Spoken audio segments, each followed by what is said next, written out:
एक बार गौतम बुद्ध वैशाली नगर में धर्म प्रचार के लिए जा रहे थे। जब वे नगरी के बीचों बीच से गुजर रहे थे तब उन्होंने देखा कि कुछ सैनिक एक लड़की का पीछा कर रहे हैं। तभी वह डरी हुई लड़की एक कुएं के पास जाकर खड़ी रह गई और वह हाँफ रही थी और प्यासी भी थी। तभी बुद्ध ने उस बालिका को अपने पास बुलाया और कहा कि वह कुएं से पानी निकाले और स्वयं भी पानी पिए और उन्हें भी पिलाए। इतनी देर में वह सैनिक भी वहां पहुंच गए। बुद्ध ने उन्हें हाथ के संकेत से रुकने के लिए कहा। बुद्ध की बात सुनकर लड़की ने कहा, महाराज, मैं एक अछूत लड़की हूँ और मेरे कुएं से पानी निकालने पर जल दूषित हो जाएगा। तभी बुद्ध ने उससे फिर कहा, बालिका, मुझे बहुत जोर की प्यास लगी है, पहले तुम पानी पिलाओ। तभी कुछ देर बाद वैशाली नगर के राजा भी आ गए। फिर उन्होंने बुद्ध को नमन किया। बाद में सोने के बर्तन में केवड़े और गुलाब का सुगंधित पानी पीने के लिए दिया, पर गौतम बुद्ध ने उसे पीने से मना कर दिया।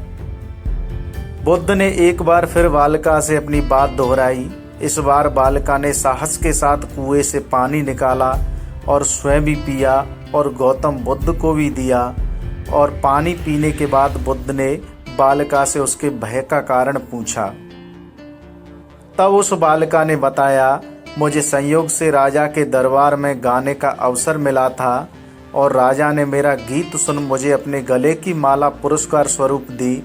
लेकिन उन्हें किसी ने बताया कि मैं एक अछूत लड़की हूँ और यह जानते ही राजा ने मुझे अपने सैनिकों को मुझे जेल में डालने के लिए बोल दिया। मैं किसी तरह उन सैनिकों से बचकर यहाँ तक पहुँच गई और आप मिल गए।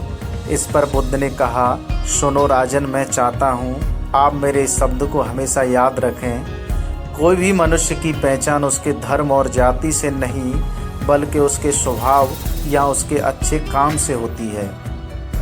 जिस बालिका के मधुर कंठ से निकले मधुर गीत का आपने आनंद उठाया, उसे पुरस्कार दिया और जिसके कार्य इतने अच्छे हों वह अछूत हो ही नहीं सकती। और उस बालिका के साथ नीची सोच और छोटे कार्य करके अछूत होने का परिचय तो राजन आपने दिया है। इसीलिए मेरी नज़रों में यह बालिका नहीं बल्कि आप अछूत हैं।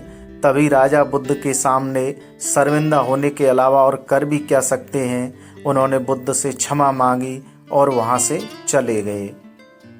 दोस्तों, इस कहानी से हमें यह सीख मिलती है कि कोई भी इंसान अपने कार्यों और कर्मों से बड़ा बनता है बल्कि अपने धर्म या जाति से नहीं।